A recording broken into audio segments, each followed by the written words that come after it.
میرے بھائی، میں اس چیز کو آپ کے سامنے رکھتا ہوں. دیکھیے، مسجدوں کا مسئلہ اٹھا راجستھان کے اندر، لیکن میں راجستھان کو سب سے پہلا پتھر سمجھتا ہوں جب وہاں کے ہندو اور مسلمانوں نے جیسلمیر کے علاقے کے اندر، بیکانیر کے علاقے کے اندر 10 20 ہزار کی تعداد میں باہر نکلے اور اس کی مخالفت کی، اور یہ کہا کہ اگر ان کی مسجدوں کو توڑنا ہے ہمارے مندروں کو پہلے توڑو. 1 2 مرتبہ نہیں، کئی مرتبہ نکلے. ہم سمجھتے ہیں کہ وہ تحریک کامیاب نہیں ہوئی، نہ ہو کامیاب. میرے بھائی، اگر یہ تحریک کامیاب ہو گئی کہ ہندو مسلم کا اتحاد ہے، تو یہ ان مسجدوں سے، میں کہتا ہوں کہ مسجد بہت عالی شان چیز ہے، مگر مسجد گری ہے، کل کو مسجد بن بھی سکتی ہے.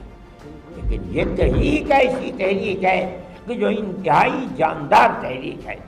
آپ اس بات کو سمجھیں کہ یہ تو کچھ بھی نہیں ہے. ہندوستان کے پاس کیا طاقت ہے؟ کچھ بھی طاقت نہیں ہے. کمیونزم اٹھا روس کے اندر، اور اس قوت کے ساتھ اٹھا کہ روس کی جتنی ماوراء النہر کہا جاتا تھا، جتنی حکومتیں تھیں، تاجکستان، ازبکستان، قزاقستان، قرقیزستان، آذربائیجان اور کیا کیا، وہ سب حکومتوں کو بجیا میٹ کر دیا، بادشاہوں کو سولی پر چڑھا دیا، برباد کر دیا، مسجدوں کو میوزیم بنا دیا، گرا دیا، تباہ کر دیا. اتنی بڑی طاقت تھی. لیکن وہ طاقت جو دنیا کی پہلی یا دوسری طاقت تھی، امریکہ کو پہلا کہہ دیجئے، روس کو دوسری، یا روس کو اول طاقت کہہ دیجئے، امریکہ کو دوسری طاقت. ایک غریب مسلم ملک افغانستان، جس کے پاس کھانے کے لیے بھی کچھ نہیں تھا، اس کی دلدل میں پھنس کر کے ٹکڑے ٹکڑے ہو گیا، ختم ہو گیا. وہ ریاستیں جن پر قبضہ کر کے مسجدوں کو ختم کیا تھا، پھر وہ ریاستیں اپنے پیر پر کھڑی ہو گئیں.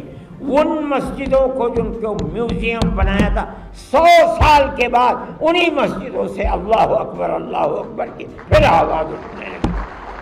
میرے بھائی، اسلام مرنے کے لیے نہیں آیا ہے، اسلام تو زندہ رہنے کے لیے آیا ہے. لیکن اسلام کا ایک پیغام ہے، پیار و محبت کا پیغام ہے.